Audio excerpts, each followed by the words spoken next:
Good day, everyone. In this video, we are working with joy and the spiritual realm. So, that is our video for today.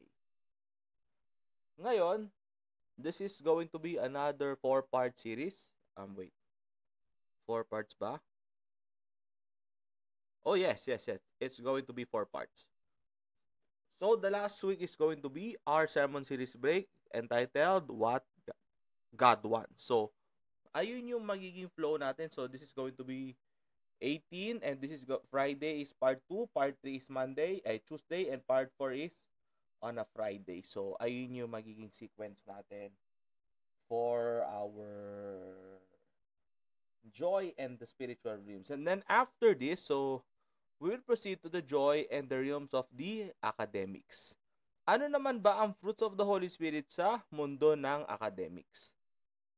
So, papasok na dyan yung mental health. So, yung sabi ni Lord na dati, parang it takes around 200 years to 300 years to revolutionize something. But now, it will only take you 2 months to 3 months to revolutionize something. So, sabi ni Lord, academics will be subject to a major change every 2 to 3 months. So, what is going to be in the future for our education people? What is going to be our future for the professors? That is going to be our discussion for the month of November. We will go through every fruit, no? Lalo na yung patience in the realms of the academes. So that's very interesting. So today it's the beginning of joy and the spiritual world.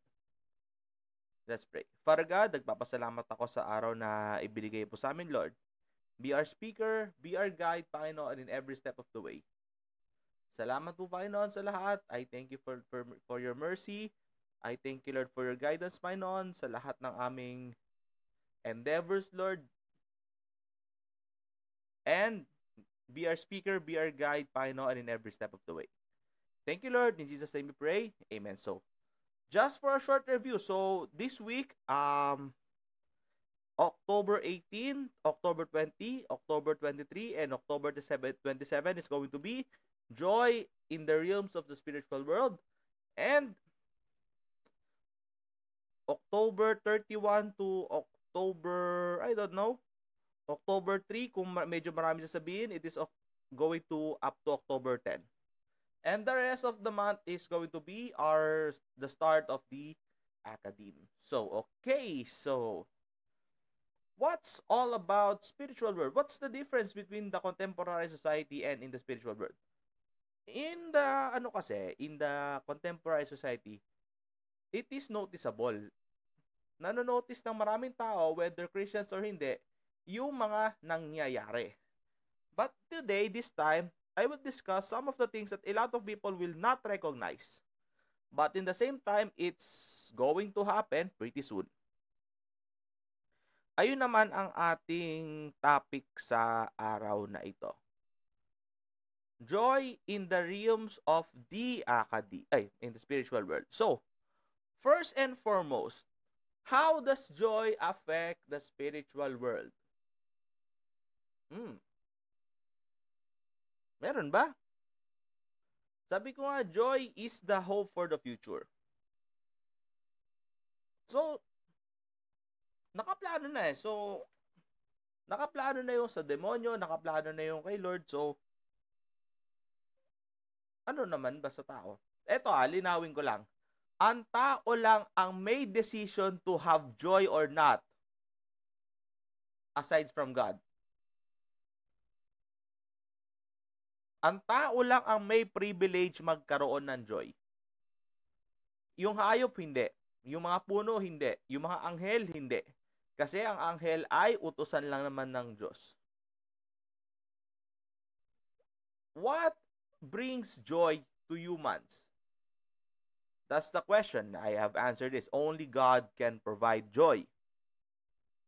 But the question is, how do people internalize or will tap up the potential of it? Sino ba ang mga taong kayang mag-top up ng true potentials ng joy? That is the huge question that lies here. Sino ba ang taong kayang makapag-maximize nito?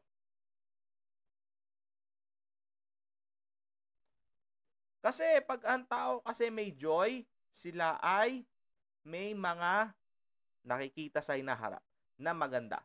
I'm not saying it's melioristic kasi meliorism kasi it's something that is going to be, ang pananaw ng tao is the future is going to be better. What's the difference between joy and meliorism?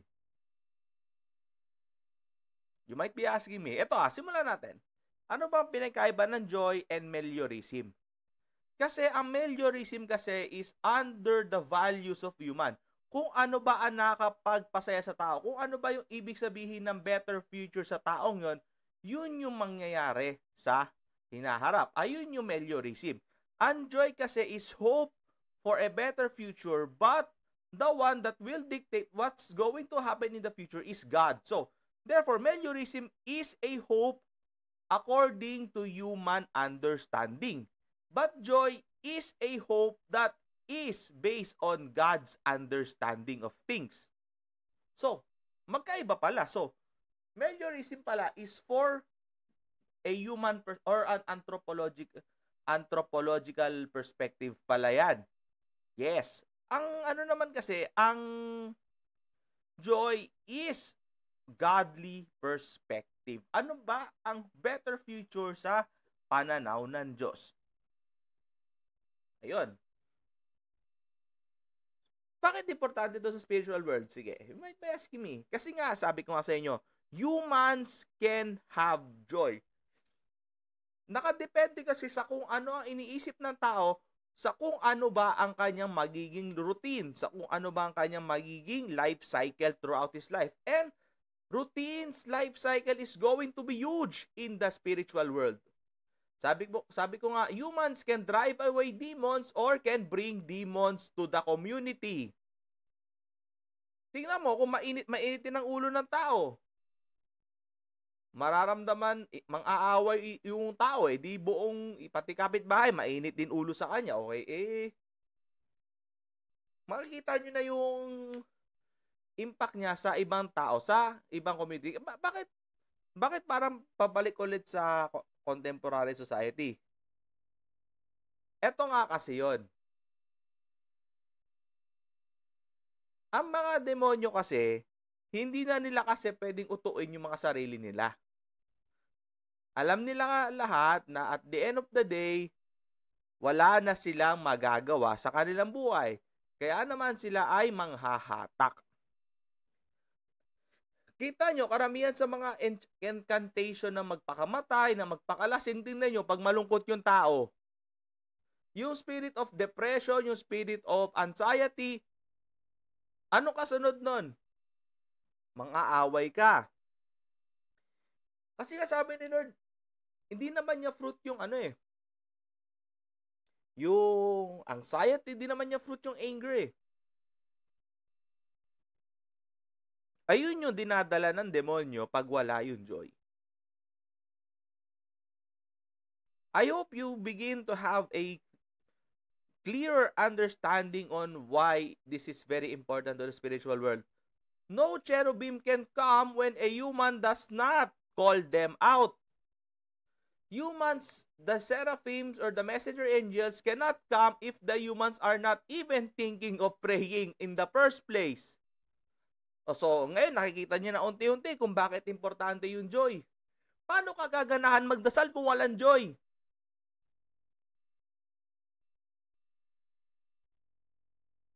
Paano kayo gaganahan yan? Mas madali kayo makakatulog, mas madali kayong mawawala ng gana, mas madaling mawala ng puso pag nagdadasal pagka walang joy. Malaking factor ang joy sa pagdadasal kasi pagka mayroon kang kasiyahan at magmasaya ka, darating na yung faith dyan Pag wala yung joy, wala yung faith Kasi alam mo naman na may maganda yung mangyayari bukas kung may joy ka. So, therefore, pwede mo nang asahan na on the short term pala, okay din pala to si Lord. Kasi sabi niya, He will give a better future. So, yung future nga, alam ng Diyos. So, yung ngayon pa ba kaya? Okay, tanya na. Unti-unti nyo na nakikita kung bakit joy means everything to the spiritual world. Because first and foremost, humans can have the autonomy to have joy. Normally, ang joy is affiliated with God. Alam nyo kung bakit? Alam nyo ba kung bakit ang joy is affiliated with God, hindi sa demonyo? Ayaw kasi ng demonyo na maalala nila ang Diyos. Kasi ano ba affiliated with joy? Good thinking, good vibes, good aura, good developments, good wealth, good prosperity. Anything that is good within the human eyes, ayun yung affiliation ng joy talaga. Kasi if you have joy, everything shall follow because joy is a fruit from the Holy Spirit. And that is what the devil does not like. Ayaw ng mga devil na pagpalain ng mga totoong Kristiyano. Alam niyo ba kung bakit? Makakapagpahayag sila ng magandang balita, makakapagsabi sila ng totoo. They have the empowerment to preach the true gospel of Christ, which the devil does not like in the first place. Now you have a better understanding now. Kasi pag ang Kristiyano may joy, hindi pumapasok yung demonyo eh. Hindi nakakapasok ang demonyo sa bahay ng mga taong merong totoong kaligayahan sa buhay. So, teka muna. So therefore, may accountability pala ang Kristiyano na magkaroon ng joy. Kasi, isang moment pala na malungkot ka, parang may demonyo na agad. Sabi ni Lord, no. Hindi accountability. It's more of responsibility. Kasi, pag accountability ka kasi, parang obligado kang magkaroon ng joy. Ganun kasi yun eh. Hindi ka obligado magkaroon ng joy because joy is from the Holy Spirit. Hindi nanggagaling sa tao yan. So therefore, hindi ka obligado magkaroon ng joy. You're not obliged because you cannot create joy in the first place. But you are responsible for it. Responsible ka kasi hihingi ka kay Lord, ng kaligayahan, hihingi ka kay Lord ng evaluation, ano ba yung nararamdaman mo, bakit parang hindi ka yata masaya. Yun yung responsibility, pero you are not accountable for it because in the first place, joy is not earned through the material things of this world. Hindi ka magkakaroon ng joy sa mga bagay sa mundong ito. You may have happiness, but you will never have joy with material things. Do not be deceived by the pastors or the leaders that will preach earthly things will provide you with joy. Yung mga materialistic na pastor, yung mga madalas magpipreach siya ng mga secularized things, tapos yun na yung happiness, yun na yung joy sa kanila. Do not be deceived by those things. You better look at pastors that will really have joy, that will really look at a better future once adversity comes through their ministry. That will be the breaking point of a true pastor and a false teacher. That will be a great barometer if a pastor or a leader is truly a disciple of our Lord Jesus Christ.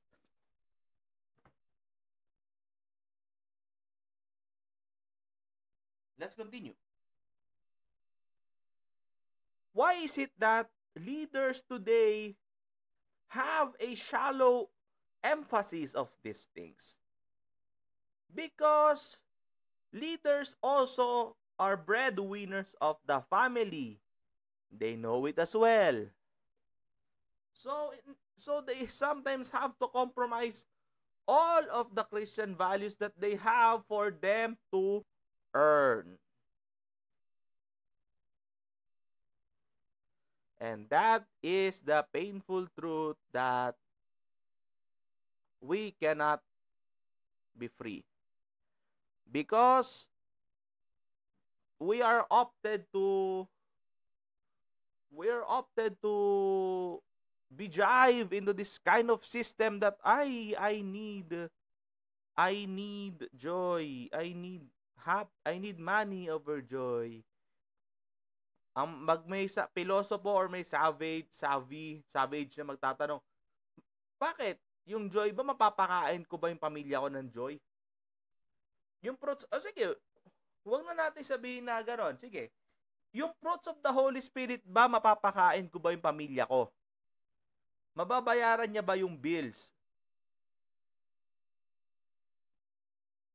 That's the question. The Lord's answer is this. Bakit? Sino ba may-ari ng lahat ng bagay sa mundong ito? Who owns everything?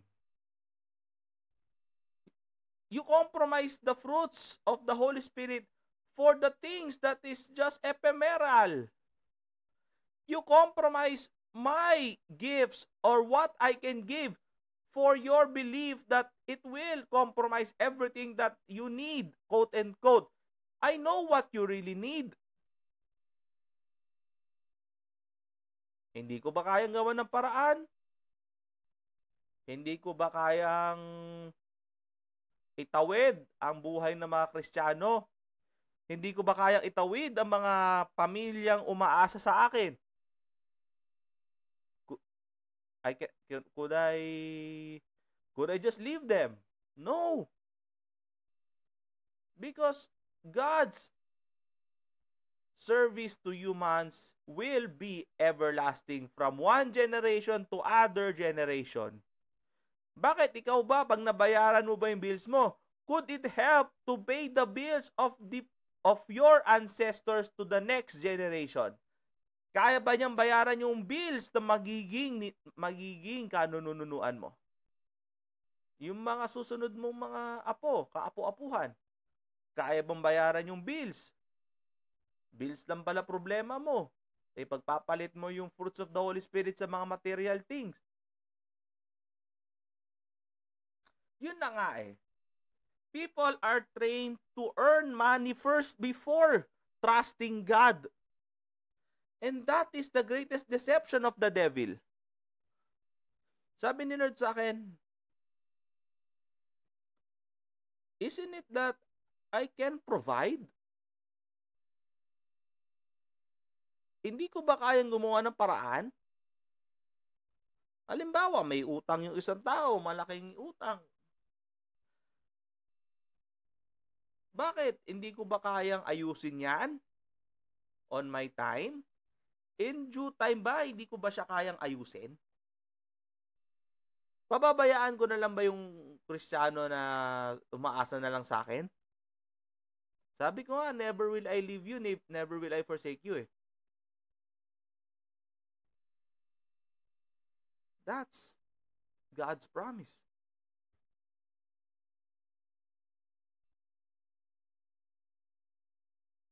That is what God promised for everyone that believes in me. Lalo na, you don't know what's going to happen on the next days. But the Lord said, never will I leave you, never will I forsake you. And that is what joy means in the spiritual world. An assurance that people can thrive, people can cast out demons in the near future. When the demons know how to end a saint's life, a Christian can also know that they also can cast them out in the future. That can also set free of others' possessions from the devil in the near future. That is true joy. Because true joy shall influence the darkness of loneliness. The loneliness of other people can be brought down by a true person that has joy in their hearts. Or let us say, who has God within their hearts. The sad thing is, Pastors today do not have joy when it comes to their preachings. Yan, abangan nyo yan sa susunod kong video. Ha? Thank you and God bless.